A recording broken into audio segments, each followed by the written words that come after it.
Hello everyone, welcome back again to another review. Today I'm going to talk about an Indonesian movie that just recently came out. It's called, bear with me because I didn't know what's the. I don't think they ever.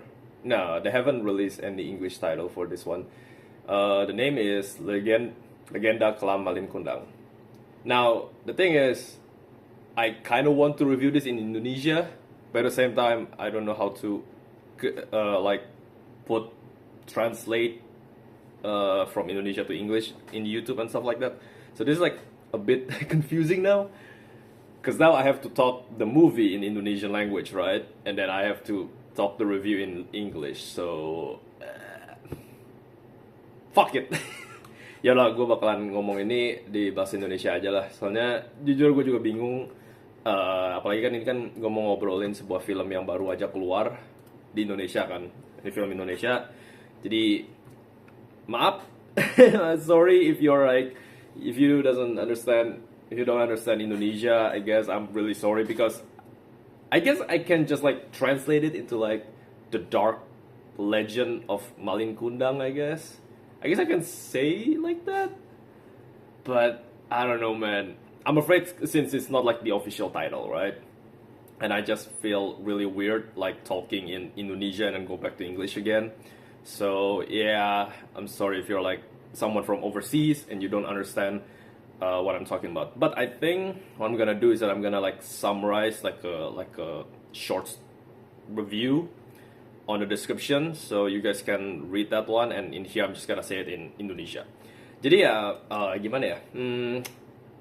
Menurut gua sih di film ini gua baru selesai nonton. Apa ya? Buat gue tuh nggak bikin gue itu merasakan sesuatu gitu loh.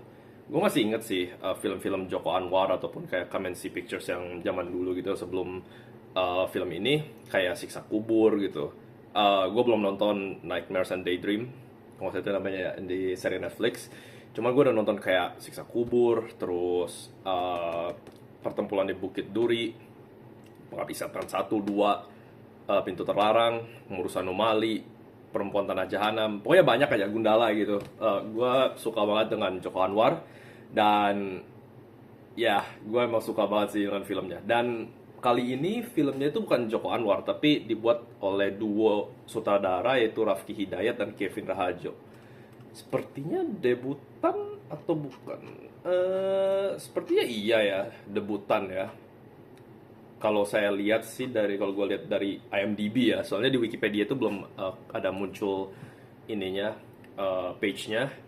Katanya sih pada debutan deh, debutan sutradara juga. Tapi ya oke. Ini kedua sutradara ini dengan combo writernya Joko Anwar, Alin Jaya Sukmana, dan juga Rafki Hidayat. Maaf ya kalau namanya saya salah nyebut.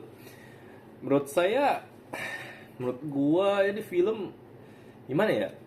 Gua nonton kayak Siksa Kubur, terus kayak Perempuan Tanah Jahanam, itu masih kayak munculin kayak apa ya? Kayak setelah nonton tuh ada kayak perasaan yang kayak, wah ini keren gitu loh, tuh kayak sesuatu yang kayak ini baru gitu. Masalah dengan film ini menurut gue sih writernya sih, sayang sekali menurut gue, dengan 3 writer itu, dengan 3 penulis itu kayak bikin filmnya tuh jadi agak lebih apa ya, kayak terlalu banyak yang mau diangkat, terutama twistnya. Ini menurut gue kalau film ini dijadiin plot twist the movie lumayan cocok sih. Soalnya twistnya itu ada kayak 4, ada like yang utamanya itu ada 3, tapi revelationnya kayak di revealnya itu kayak dikasih lihat, ditunjukin apa yang terjadi gitunya itu kayak banyak banget gitu loh. Dan itu bikin, menurut gue ya, bikin filmnya tuh agak lumayan membosankan, dan juga kayak hanya kayak bikin apa ya, kayak nungguin aja gitu loh. Kayak oh twist apa lagi ini gitu. Kayak menurut gue sih bikin lebih membosankan gitu, daripada kayak misalnya film yang misterinya itu dari awal sampai akhir, dan twistnya itu ya cuman di akhirnya itu doang gitu, kayak di reveal dengan kayak misterinya itu apa gitu loh. Sayangnya sih ini tuh kayak misterinya ada, tapi cuman dibantu dengan kayak halusinasi gitu, dimana si karakter utamanya itu diperankan oleh Rio Dewanto, si Alif ini. mimisan, dan setelah mimisan dia kayak kayak apa ya, tiba-tiba inget gitu. Jadi ceritanya tuh si Alif ini kayak dia tuh kayak terjadi kecelakaan, dan gara-gara itu dia lupa dengan masa lalunya, terutama ibunya. Nah, itu ceritanya tuh itu, dan suatu hari ibunya itu udah mau datang, udah kayak ngirim pesan ke si Alif kalau dia tuh mau datang. Cuman karena kecelakaan itu si Alif itu amnesia, dia lupa muka ibunya tuh kayak gimana gitu. Nah, terus ibunya datang. Nah, terus ya dari situlah misterinya tuh mulai main dengan berbagai scene dan shot yang kayak, ini ibunya pasti kayak orang jahat nih, ini pasti ibunya bukan ibunya ini. Which is kayak udah ketahuan gitu loh, apalagi dengan shotnya, dengan soundnya, suaranya, apa, musiknya digunakan, itu kayak bikin ini udah jelas-jelas red herring gitu. Dan jelas-jelas apalagi yang kayak beberapa karakter yang emang agak berperilaku aneh gitu dengan si Alif ini, which is that's fine, karena itu emang ya logikanya emang kayak gitu kan, karena kan ya dulunya itu sempat terjadi sesuatu, cuma si Alif lupa, makanya itu nanti jadi ada plot twist dan revelation yang agak di paruh akhir filmnya, yang kayak oh jadi begini gitu, kenapa kedua karakter ini tuh kayak perilakunya tuh kayak agak aneh dan menjauh gitu loh dari si Alif, itu kayak antagonistik gitu loh ke Alif. Cuman ya lagi-lagi gitu, kayak plot twist itu menurut gue kebanyakan gitu, kayak kebanyakan sampai-sampai film ini kayak terlalu sesak dengan plot twist yang kayak mau membuat jadi kayak apa ya, pingin orang itu terus-terusan itu kaget gitu loh, apalagi di paruh akhir film ini tuh gak berhenti, itu plot twist revelation terus. Dan di endingnya, nah ini di endingnya yang gue bikin gua agak kurang apa ya, agak kurang percaya aja sih dengan, gua nggak bisa ngomong ini karena ini kan spoiler ya, pasti spoiler ini. Jadi gua nggak bisa kayak ngedescribe tapi ngeceritain, tapi kalau gua mau deskripsi itu kayak bikin gua kayak kok bisa gitu. Harusnya dia nggak bisa ini gitu loh, harusnya karakter ini itu gak selamat gitu, harusnya dia mati gitu, kok dia hidup gitu loh. Dan ya gue nggak bisa nggak spoiler lebih lanjut, nanti gue bakalan ceritain spoiler di segmen diskusinya. Jadi menurut gue sih gitu. Terus hal lagi yang gue nggak suka itu kenapa ini tuh jelas-jelas kan psychological thriller ya, kenapa harus ada kayak scene jump scare, apalagi scene yang emang kalau yang dibikin tuh kayak cuman kayak kelihatan banget gitu loh, pingin jadi kayak film horor gitu. Kayak kenapa sih gitu, kayak lu bisa bikin psychological thriller dengan editing, dengan sound, dengan atmosfer, dengan pengambilan gambar yang bagus gitu, tanpa harus menggunakan jump scare yang kayak misalnya dia dengar suara manggil dia kayak Alif gitu, dengar apa, lihat ibumu atau apa gitu, terus dia ngeliat gitu kan, terus itu di apa, suara itu datang dari kayak lemari baju, terus dia buka perlahan, nggak ada apa-apa, terus tiba-tiba dia balik ke belakang, langsung kayak dar gitu, kayak kenapa gitu, kayak harus banget gitu loh ada jump scare gitu, kayak why gitu. Kan bisa dengan kayak teknik editing yang bagus gitu, terus dengan padahal ya imagery-nya tuh creepy loh. Emang scene-nya tuh creepy gitu, kayak disturbing gitu aja. Apalagi emang twistnya emang dark gitu kan. Emang ya ini twistnya dark, dan kenapa ini juga 17 tambah, which is kaget karena gak gitu gore juga, tapi ini 17 tambah ya karena twistnya tersebut itu. Dan gue suka lah Joko Anwar kembali lagi. Iya, karena kan dia kan writer-nya ya, cuman maksudnya dan juga produser seingat gue. Tapi maksudnya tim Joko Anwar, Raffi Hidayat dan juga Kevin Raharjo itu berani mengangkat sebuah apa yang ngomongnya ya, gue juga nggak bisa nggak spoiler ini gitu, pokoknya sebuah isu diangkat berani gitu loh di film-film seperti film ini gitu, kayak lumayan berani gitu. Dan lagi-lagi kalau kalian melihat filmnya Joko Anwar kayak Siksa Kubur itu, ya kalian bisa tahu lah apa yang maksud gue bicarain. Tentunya gue nggak mau ngasih spoiler, tapi kayak ada sebuah karakter di film itu juga yang isunya itu mirip, I would say even the same, kayak sama persis dengan yang isu yang dialami di film ini gitu. Nah, kembali lagi, sayangnya film ini juga malah bikin mengingatkan ke film Joko Anwar yang dulu, dua filmnya. Dan satunya itu, eh gue takutnya kalau gue nge-reveal film apa ini bakalan kayak kebongkar gitu loh twistnya. Cuman pokoknya gue gak gitu suka dengan di babak akhir yang langsung aja gitu. Maksudnya langsung di reveal semuanya. Itu menurut gue agak lumayan capek dan juga lumayan apa ya, kayak lazy gitu ya, kayak males gitu loh, males ngeceritain mereka, padahal ini filmnya 1 jam 38 menit gitu. Menurut gue mungkin bisa lebih lama sedikit. Padahal ini film juga lumayan slow sih. Kayak gue ngerasa banget slow pace dari film ini. Padahal ini film kayak cuma 1 jam 38 menit gitu loh.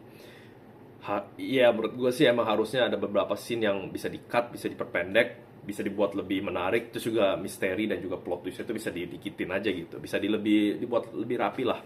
Jadi ya begitulah.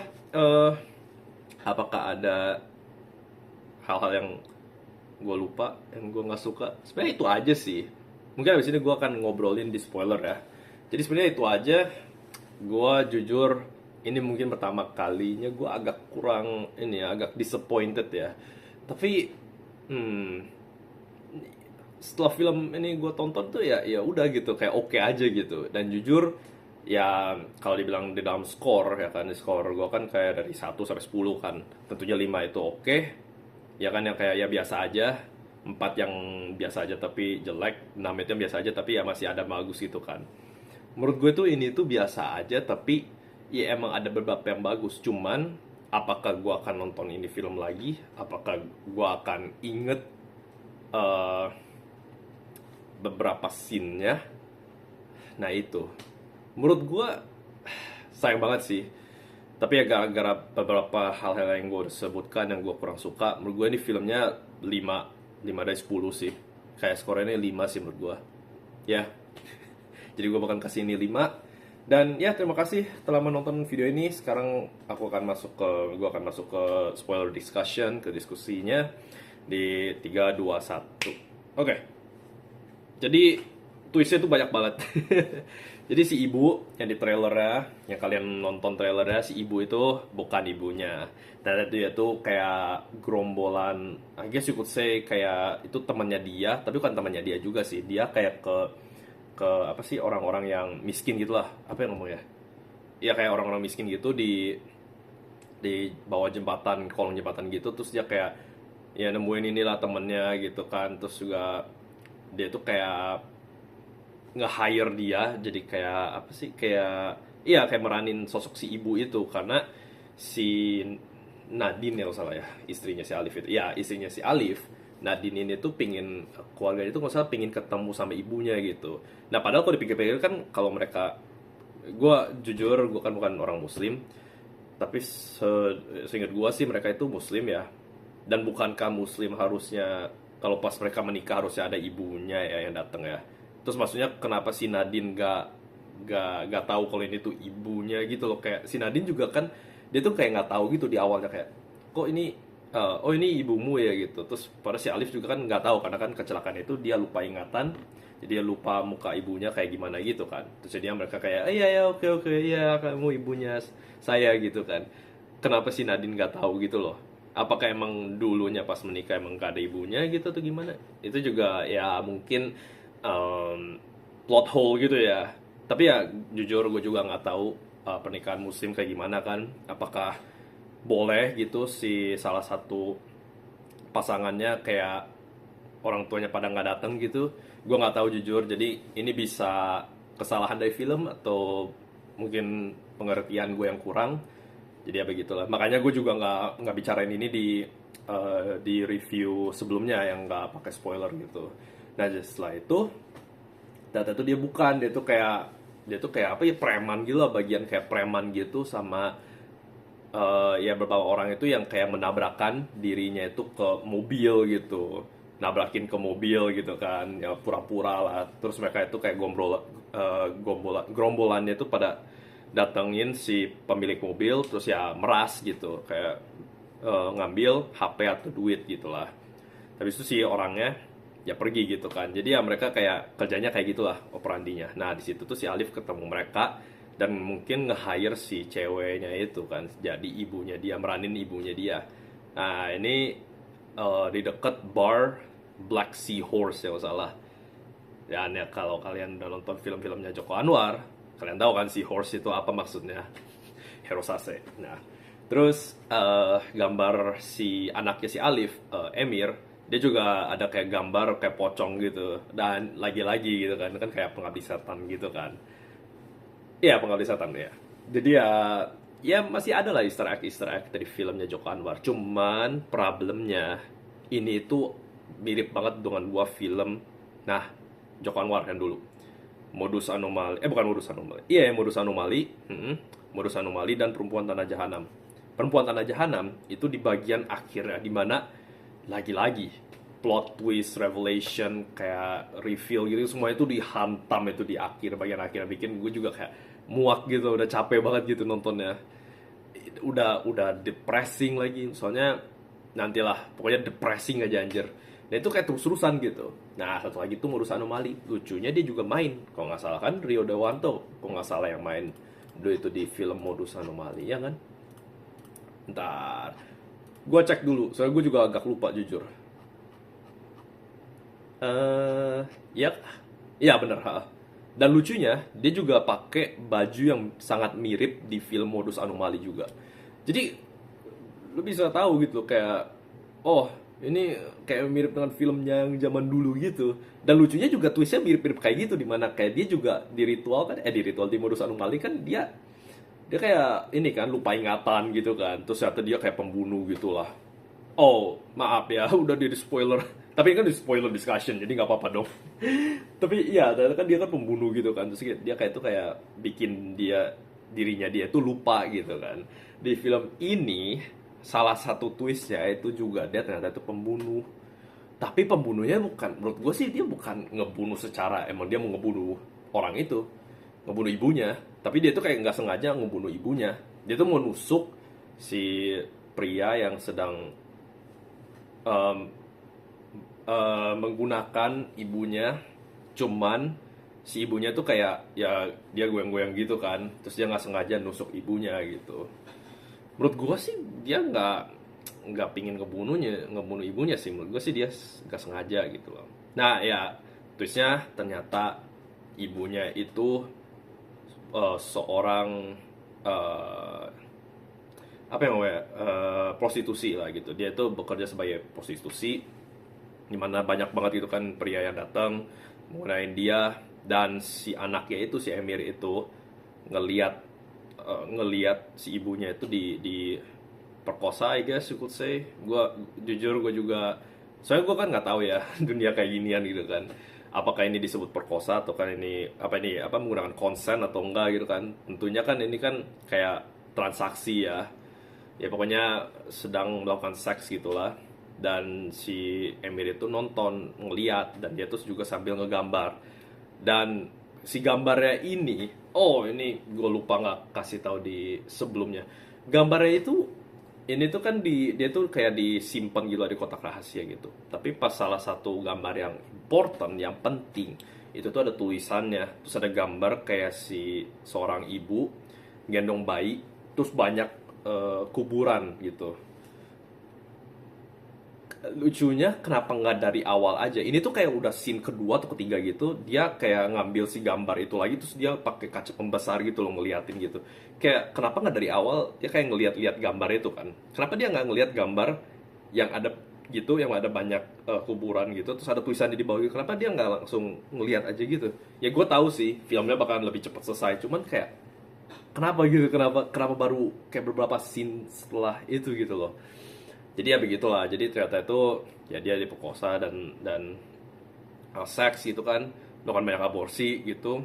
Dan ya salah satu plot twist dan reveal lainnya, ternyata si Alif itu dulunya pas masih kecil juga diperkosa gitu. dia tuh diperkosa juga. Dan lagi-lagi ini kan kayak siksa kubur, kayak si Reza Rahadian ya kalau salah ya yang mainin karakternya itu, yang dia pas kecil itu kan dia juga diperkosa kan sama salah satu antagonis di siksa kubur, gue lupa namanya siapa.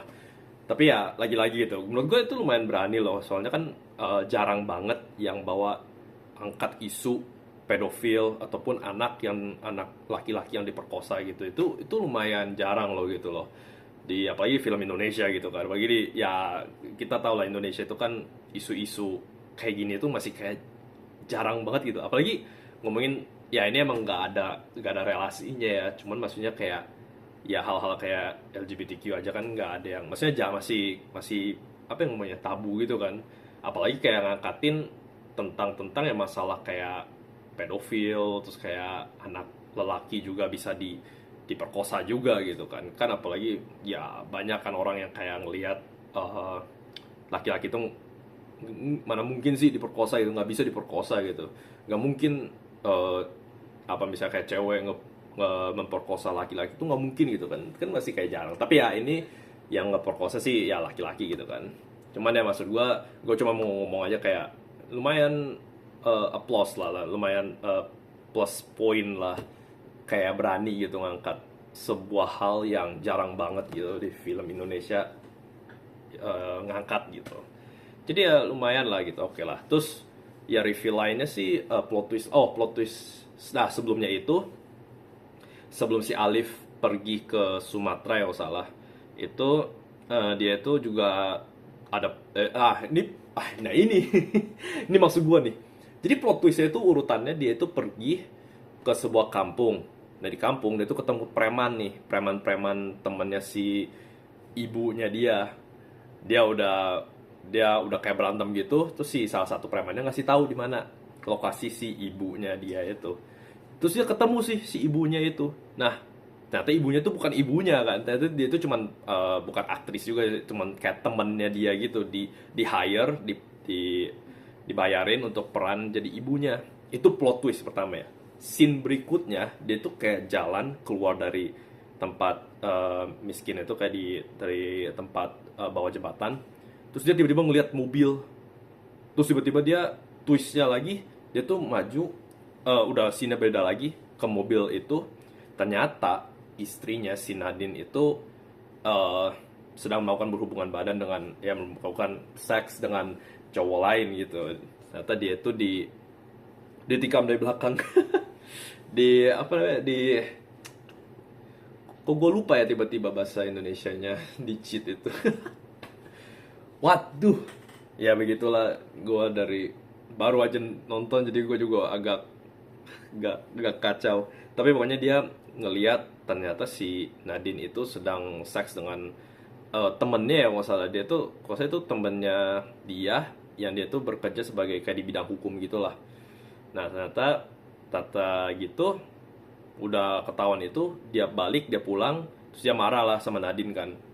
Dia suruh istrinya pergi, si Amir juga nggak tahu kemana, udah hilang aja. Terus dia balik ke rumahnya. Nah di situ langsung tuh scene reveal kalau ibunya sering diperkosa gitulah. Dan ini lagi-lagi, ini scene-nya tuh lumayan disturbing gitu, lumayan creepy. Cuman ya kenapa harus pakai jump scare gitu loh? Kenapa harus kayak jadi film horor tiba-tiba gitu loh? Terus dia akhirnya pergi ke rumahnya dulu. Nah di rumahnya ini, plot twistnya banyak banget, maksudnya reveal-nya tuh banyak gitu loh, kayak anjir, udah scene-nya depressing banget gitu kan. Terus tiba-tiba kayak plot twistnya udah langsung jeder gitu kan, banyak gitu, sudah depressing banget, jadi bikin gue juga agak capek gitu ya. Jadi ya begitulah. Jadi akhirnya di reveal juga, di ibunya tuh bekerja sebagai prostitusi gitu kan. Nah udah gitu pokoknya banyak gitu. Terus si Alif itu pingin merantau ke Jakarta karena dia tuh pingin dapetin banyak duit, uang, supaya dia bisa balik lagi ke rumahnya dan nyelamatin ibunya pergi bareng ke Jakarta. Ya tentunya seperti kita tahu, ini emang filmnya emang film Malin Kundang sih gitu kan, kayak durhakanya itu ya begitu gitu.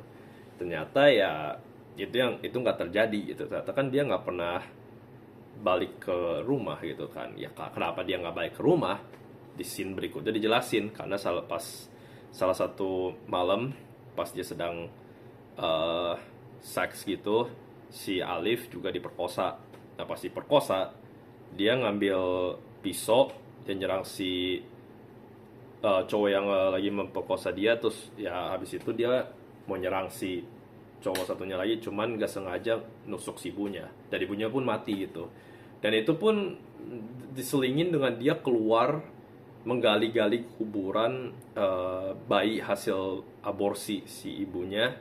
Terus akhirnya dia juga ngegali kuburan yang ada si ibunya itu, mayat ibunya di situ, ya udah tulang belulang lah.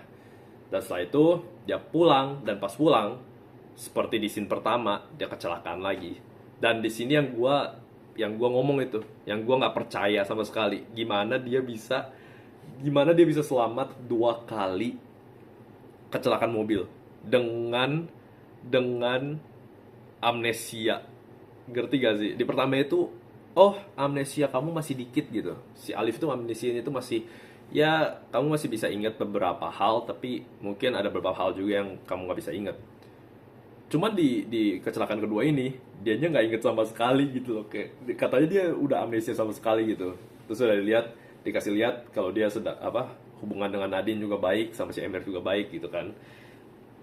Terus ya scene terakhirnya dia mimisan, which means dia akan bakalan ngelihat memori yang kayak dilupakan itu, di repress itu gitu. Jadi begitulah filmnya, begitu panjang sih. Jadi ya gitu, kayak mirip banget gitu dengan modus anomali, sayang banget gitu. Tapi gue ya, dan again, it's still a good movie menurut gue. Apakah kalian perlu nonton ini langsung sekarang? Mungkin enggak, mungkin kalian bisa skip ini film gitu. Dan again gitu kan, kalau kalian mau nonton film ini juga menurut gue sih nggak apa-apa sih, nggak gitu membuang waktu dan duit juga gitu, juga gitu loh. Cuma menurut gue ya kalau mau nunggu ini di Netflix juga nggak apa-apa sih, mendingan nunggu di Netflix sih menurut gua ya. Apalagi kan ngeluarin duit juga kan, ongkos ke bioskop, terus tentunya ongkos tiket. Oh ya, sebelum gua mau nyelesain ini review, di awal-awal film ini mulai ada teaser trailer untuk Ghost in the Cell, film nextnya Joko Anwar. Menurut gue itu lumayan interesting, menarik, dan gue suka scene-nya dengan kayak dua anak kecil nge-announce filmnya, terus mereka kayak, tapi kan ini film bukan buat kita gitu. Itu lumayan lucu sih. Tapi ya begitulah. Ya, menurut gue sih itu doang yang gue mau ngomongin. Mungkin gue ada lupa sedikit. Kalau misalnya gue ada lupa sedikit, mungkin gue bakalan tulis di summary, di description. Tapi ya, itu aja dari gue. Terima kasih telah mendengarkan dan menonton review ini. Maaf, seperti biasanya terlalu lama juga ini reviewnya. Udah 28 menit. Tapi terima kasih udah mendengarkan segala percakapan dan yapping ini yang sangat lama banget. Dan ya, tolong subscribe seperti biasa, klik like, komen, dan juga share. Dan I'll see you in the next video pas gua upload lagi. Bye.